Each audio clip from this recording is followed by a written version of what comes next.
Nafikiri la kwanza ni mtazamo tu wa kila mtu, na hizi ambazo zinaendelea kwenye mitandao. Ni kweli kila mtu ana maamuzi yake ya kumkataa mtu fulani au msanii fulani.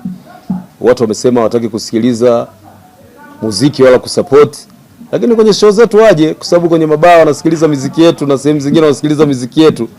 Kwa waje tu watusupport, vinginevyo tutakufa njaa.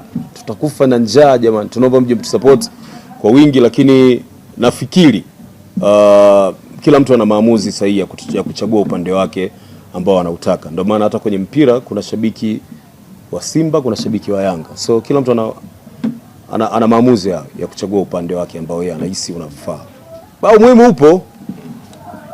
Kama mtu anahisi alikosea, ni muhimu wake kuomba msamaha kama mtu anahisi alikosea. Kwa sababu hizo zingine ni movement za watu ambazo wanazifanya. So kwa sisi ambao tuhusiki na hizo movement, sidhani kama tuna shida na mtu yoyote. Kwa upande wangu kila mtu anatafuta riziki. So siwezi kusema walikosea, walikuwa wako sahihi, lakini kusimama na wananchi ni jukumu la kila mmoja. Kwa sababu wao ndio ambao wanasupport kazi zetu.